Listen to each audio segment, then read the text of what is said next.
आपका खून बहुत ही कीमती है, इसको दान करें और दिव्य बनाएं।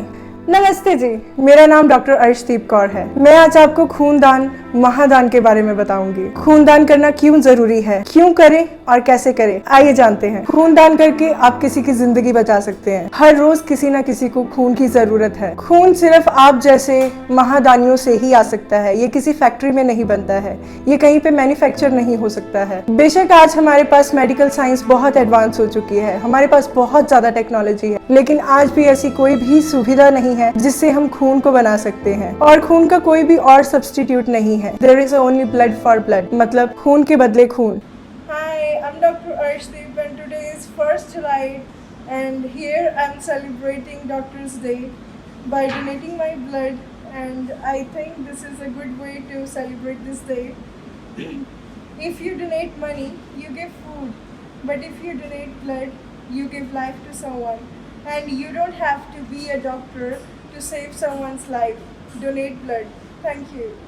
खूनदान करने का सबसे बड़ा फायदा है कि हम डॉक्टर ना होते हुए भी किसी की जान बचा सकते हैं। खूनदान करने के और भी बहुत से फायदे हैं। खूनदान करने से कैंसर का रिस्क कम होता है। खूनदान करने से आपका फ्री में टेस्ट हो सकता है, आपका बॉडी चेकअप हो सकता है, फिजिकल एग्जामिनेशन हो सकता है, आपके ब्लड के अंदर कोई malaria, syphilis, hepatitis B, hepatitis C, AIDS, HIV ऐसी कोई बीमारी तो नहीं है, ये पता चल सकता है। खूनदान करने से आपका हार्ट और आपका लिवर बहुत ही स्वस्थ रहते हैं। खूनदान करने से हमारी बॉडी के जो खून के सेल होते हैं वो नए और दोबारा बनने लगते हैं। खूनदान करने से ब्लड प्रेशर लो होने में भी सहायता होती है। खूनदान करने से हमारी मेंटल हेल्थ भी फिट रहती है। दोस्तों, खूनदान करने से आप किसी की जान तो बचाएंगे ही, लेकिन आप भी स्वस्थ रहेंगे। और सबसे प्यारी बात, सबसे अच्छी बात जो मुझे पसंद है वो ये है कि खूनदान करने से बहुत खुशी मिलती है, बहुत खुशी। खूनदान करना हमारे खुद के लिए और हमारी कम्युनिटी के लिए बहुत ही ज्यादा जरूरी है। अस्पतालों में अलग अलग इलाज के लिए आए लोगों को अक्सर ब्लड और ब्लड प्रोडक्ट्स की जरूरत पड़ती रहती है। इसकी डिमांड कांस्टेंट रहती है, इसीलिए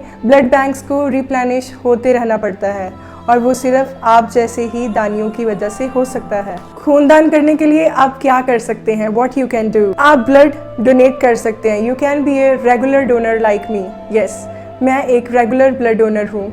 मैं एज अ गर्ल हर 4 मंथ्स के बाद अपना ब्लड रेगुलरली डोनेट करती हूँ। आपको अपना टाइम निकालना चाहिए ब्लड प्रोग्राम्स में पार्टिसिपेट करने के लिए। आपको अपने परिवार के सदस्यों के साथ, अपने दोस्तों के साथ, बाकी सबके साथ शेयर करनी चाहिए ये बात कि हम सबको ब्लड डोनेट करना चाहिए। यदि अगर हम दूसरों को इनकरेज करेंगे ब्लड डोनेशन के लिए तो हम किसी की जान बचा सकते हैं। मान लीजिए आप इस वीडियो से इन्फ्लुएंस होकर ब्लड डोनेट करने चले जाते हैं, तो वहाँ क्या होगा? Let me tell you the donation process. दोस्तों, अगर आप डोनेट करने जा रहे हैं तो डोनेशन से पहले खुद को अच्छे से हाइड्रेट कीजिए, अच्छे से अपना आयरन मेंटेन करके रखिए। आपका HP लेवल एडिक्वेट होना चाहिए। आपको एक कंफर्टेबल ड्रेस पहन के जाना होगा। आप हाफ स्लीव्स ड्रेस पहने।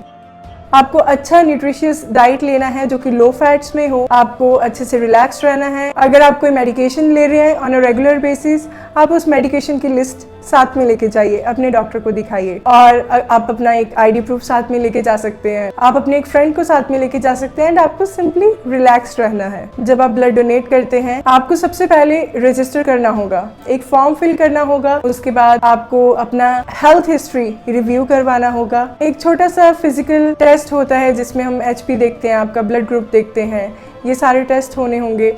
उसके बाद आपको ब्लड डोनेट करना होगा जिसमें यूजुअली 10 मिनट्स लगते हैं ओनली। उसके बाद एक रिफ्रेशमेंट छोटी सी। ब्लड डोनेशन के बाद जब आप रक्तदान कर देंगे उसके बाद आपको अपने आप को अच्छे से हाइड्रेट करना है। कुछ फ्लूइड पीजिए, नारियल पानी, छाछ, नींबू पानी या नॉर्मल पानी पी सकते हैं। आपको अच्छे से खुद को हाइड्रेट करना है। कोशिश करना है कि उस दिन आप कोई हैवी लिफ्टिंग, हैवी एक्सरसाइज ना करें, और आपको एंजॉय करनी है वो फीलिंग जो ब्लड डोनेशन के बाद आपके अंदर आएगी कि यस, आप किसी की जान बचाने वाले हैं। आपका ब्लड किसी को सांसें दे सकता है, किसी को लंबी उम्र दे सकता है, किसी को जिंदगी दे सकता है। अभी मैं आपको बताती हूँ कि दान किया हुआ आपका रक्त कैसे यूज किया जाता है। सबसे पहले तो किसी ब्लड बैंक में, किसी ब्लड डोनेशन कैंप में आपका ब्लड डोनेशन होता है। फिर आपका दान किया हुआ रक्त एक लेबोरेटरी में जाता है। वहां पे आपके ब्लड के 3 कंपोनेंट्स डिफरेंट कर दिए जाते हैं, red blood cells, platelets and plasma. 3 components अलग होने के बाद उनको टेस्टिंग के लिए उनके सैंपल्स भेज दिए जाते हैं। रेड क्रॉस से ब्लड के तीनों कंपोनेंट्स को हॉस्पिटल्स में भेज दिया जाता है ताकि वो जरूरतमंद पेशेंट्स को ट्रांसफ्यूज किया जा सके। उसके बाद लास्ट स्टेप होता है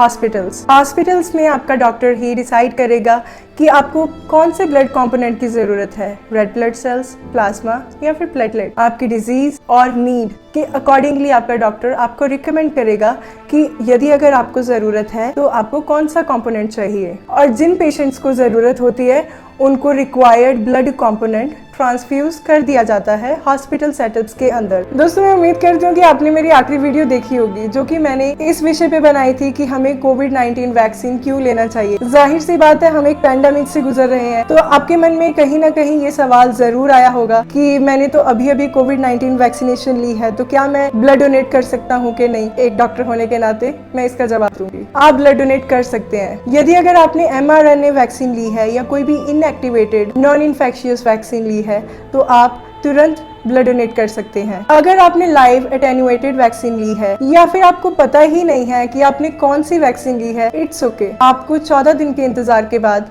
आप ब्लड डोनेट कर सकते हैं। अगर आपने पेंडेमिक के टाइम पे नेसोफेरेंजियल स्वैब जो कि आपने नोज से सैंपल दिया था, अगर वो सैंपल बाय चांस पॉजिटिव आया था या फिर आप सिम्टोमेटिक थे या फिर आप कोविड-19 से अफेक्ट हुए थे, तो भी आप ब्लड डोनेट कर सकते हैं। अगर आपके सिम्टम्स 14 दिन पहले बिल्कुल ठीक हो चुके हैं या फिर आप एसिम्टोमेटिक हो लेकिन आपका SARS-CoV-2 RT-PCR पॉजिटिव आया था और आप एसिम्टोमेटिक थे और इस रिपोर्ट को भी 14 दिन हो चुके हैं, तो आप ब्लड डोनेट कर सकते हैं। अगर आपको कोविड-19 की इन्फेक्शन हुई थी, आपको सिम्टम्स थे और आप बिल्कुल ठीक हो चुके हैं, ठीक होने के 14 दिन बाद आप ब्लड डोनेट कर सकते हैं। अगर आप किसी ऐसे पर्सन के साथ क्लोज कांटेक्ट में आए हैं जो कि कोविड इन्फेक्शन से गुजरा हो और वो सिम्टोमेटिक हो और लैब कंफर्म्ड केस हो, तो भी आपको 14 दिन का इंतजार करना चाहिए। आउट ऑफ द क्यूरियोसिटी, ये वीडियो देखते देखते आपके मन में एक सवाल तो जरूर आया होगा, अरे कितना ब्लड निकाल लेंगे। ज्यादा नहीं, अब कितना ब्लड आप डोनेट कर सकते हैं वो एक टाइम पे एक यूनिट होता है। अप्रोक्सीमेटली 450 ml तक आप एक बार में डोनेट कर सकते हैं। Blood donation class 1 blood loss में आता है। Class 1 blood loss less than 750 ml तक होता है। इससे हमारा बीपी नॉर्मल रहता है, हमारा मेंटल स्टेटस नॉर्मल रहता है, urine output more than 30 ml per hour रहती है, कैपिलरी रिफिल प्रेशर नॉर्मल रहता है, पल्स प्रेशर नॉर्मल रहता है। नॉर्मल कहने का मतलब with in normal range, physiological range. Hello, hi doctor Arshdeep. अगर किसी ने कोविड-19 वैक्सीनेशन लगाई है, क्या वो ब्लड डोनेट कर सकता है? जी हाँ, कोविड-19 वैक्सीनेशन के बाद भी ब्लड डोनेशन किया जा सकता है। अगर आपको कोई भी डाउट है कि आपको लाइव एटेन्युएटेड वैक्सीन लगी है या नहीं लगी है, आपको mRNA वैक्सीन लगी है या नहीं लगी है, तो आप 14 दिन का समय लेके थोड़ा इंतज़ार कर सकते हैं। लेकिन अदरवाइज़ अगर आपको श्योरिटी है कि आपको non infectious non replicating mRNA vaccine लगी है, तो आप तुरंत ब्लड डोनेट कर सकते हैं। माय नेक्स्ट क्वेश्चन, अगर कोई इंसान ब्लड डोनेट करता है, क्या हमें पता लग सकता है कि उसने वैक्सीनेशन ली है नहीं ली? जी नहीं, ऐसी कोई भी इंफॉर्मेशन ब्लड बैग के ऊपर लेबल्ड नहीं होती है, because this is not important thing, क्योंकि कोरोना वायरस जो है वो कभी भी थ्रू ब्लड नहीं फैलता है और बहुत बहुत बहुत मिनिमम या फिर बिल्कुल जीरो चांसेस है। अभी तक ऐसा कोई भी केस रिपोर्ट नहीं हुआ है कि किसी को ब्लड ट्रांसफ्यूजन होने के बाद कोविड-19 की इन्फेक्शन हुई हो। सिर्फ कोविड-19 वैक्सीनेशन ही नहीं, कोई भी और वैक्सीनेशन के बारे में कभी भी ब्लड बैग पे लेबल नहीं किया जाता है कि डोनर ने कौन सी वैक्सीनेशन आज तक ली है और कौन सी नहीं ली है। लेकिन ब्लड को हमेशा टेस्ट किया जाता है इन्फेक्शियस डिजीजेस के लिए कि कहीं ब्लड में किसी भी तरह का पैरासाइट या इन्फेक्शन या फिर कोई भी और वायरस तो नहीं है जिससे ट्रांसफ्यूजन के बाद कोई भी खतरा हो रेसिपिएंट को। डॉक्टर अर्शदीप,